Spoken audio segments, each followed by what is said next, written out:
I am CJ Obasi, the writer-director of Mami Wata, and I'm at the All-African Independent Film Festival in Kigali.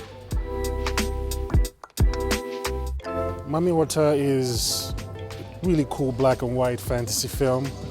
It's a film that delves into the West African folklore regarding the mermaid goddess known as Mami Wata. The origins of Mami Wata, are obviously West African, but it cuts across even beyond West Africa to Central Africa, to Southern Africa, to the diaspora, the Americas, the Caribbean. And it's a film that explores that specific spirituality by highlighting a fictional village that is facing a crisis of faith. Well, the genesis really, it's a little strange to say because it started with a vision. It started with a vision that I saw in 2016. And I guess, it may have come about from my mental state at the time. I had just finished my second feature and I was really in not a great place as far as, where I was supposed to go next with my career. I felt like my second feature had the sophomore curse. It didn't do quite as well as I thought it would. Went to a few festivals, but nothing really outside of that. And so I didn't really know what I was going to do next. And so suddenly I found myself on the beach, and what later on became the final scene of the film pretty much played out in front of me.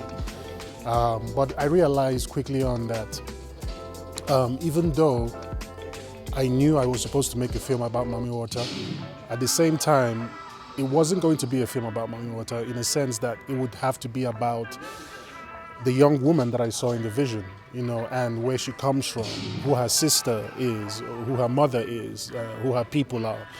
And so between 2016 all the way to 17, 18, 19, 20, I spent all those years just, working on the script.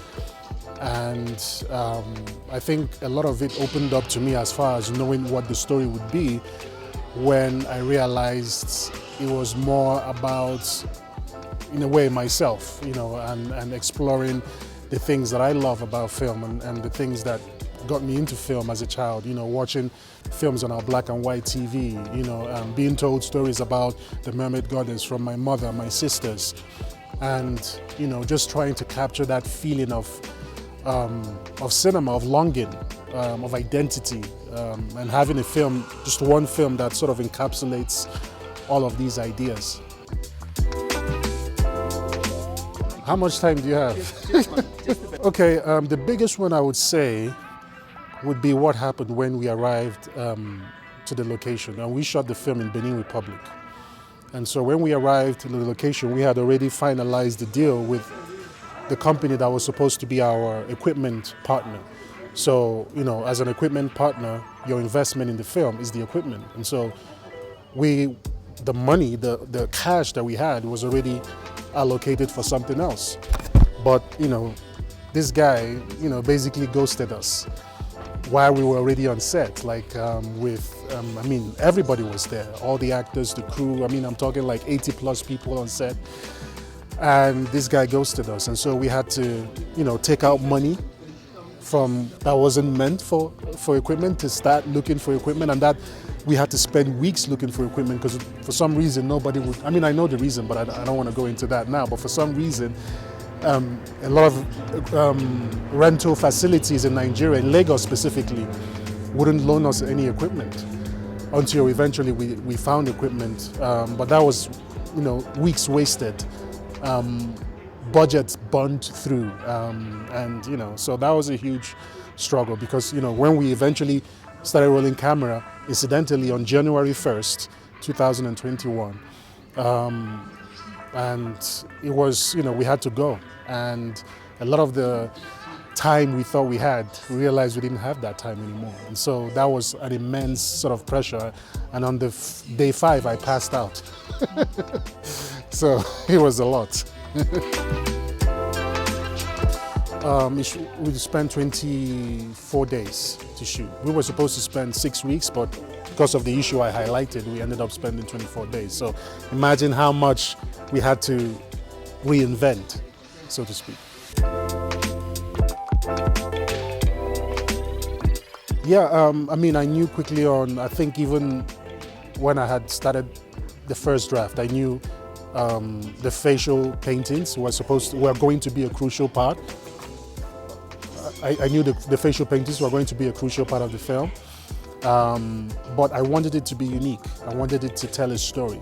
And so if you've seen the film maybe the first time, I mean, it's arresting, it's visually appealing, but when you've seen the film maybe the first couple of times, 3 times, 4 times, you start to see that there's a theme with the facial paintings. And so on the first layer of it, it tells the story of where groups of people belong within the microcosm of EE village.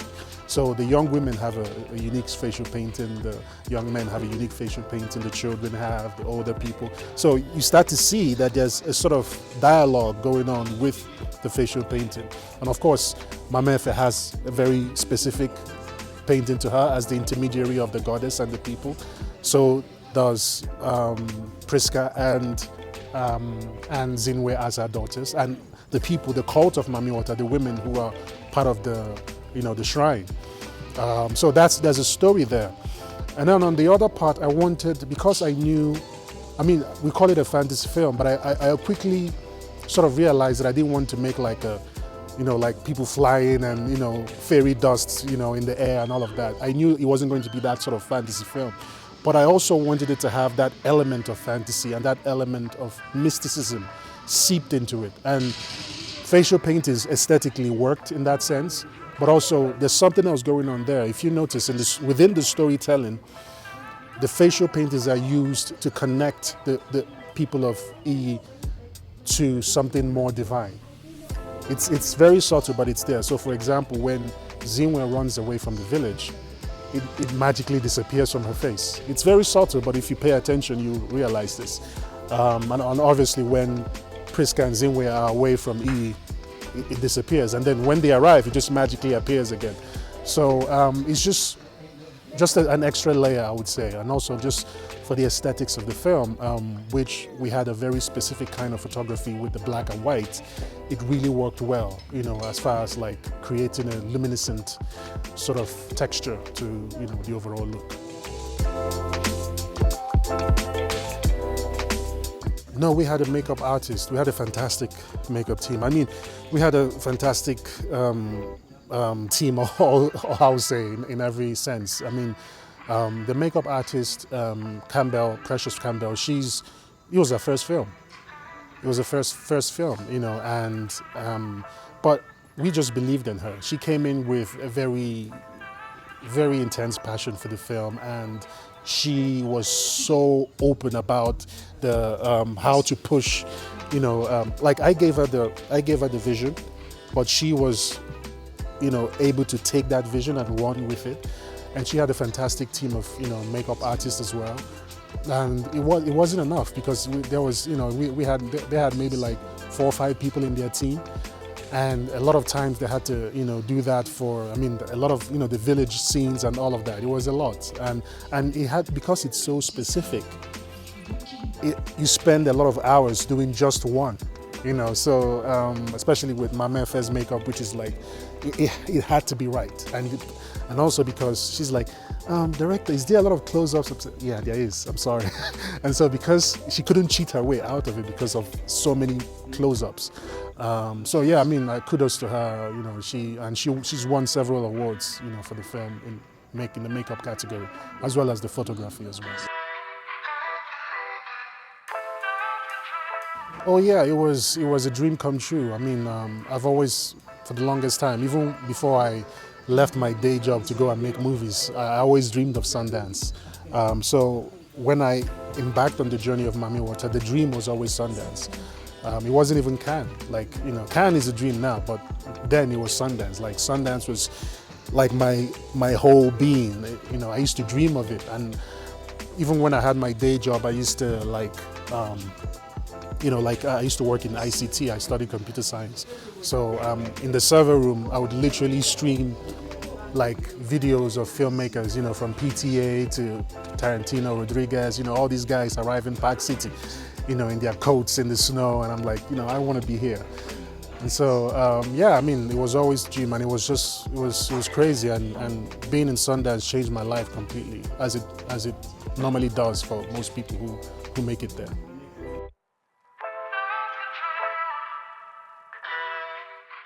No, it's an honor. I mean, I love Rwanda so much, and this is an opportunity to keep sharing the film to a country that I feel so welcome in.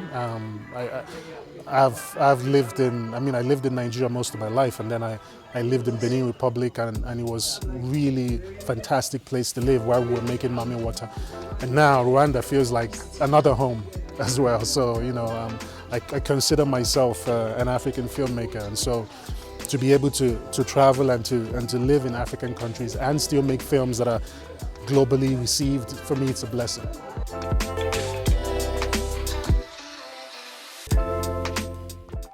Oh, I think it's important. I mean, as long as they know what authentic is for them, you know, because there's several definitions of authenticity. Authenticity, to me, might not be authentic to you. So, you know, as long as it's authentic to them, it has to be authentic to you first, and not authentic in the sense of what the world or what the zeitgeist says is authentic African storytelling. So for me, that is, it has to come from here first. And that was, for me, one of the great things about making Mami Wata was it came from within. And I spent years exploring what that was in order to arrive at the finished product, so to speak. And so I think that's one way to make a film that connects with the world. And it can be a very specific film. It can be a very, you know, like small story, small town film in an unknown place somewhere in Africa, but it will connect to the rest of the world. I mean, Kurosawa did it, Tarkovsky did it, all these great filmmakers did it, so, you know, why not?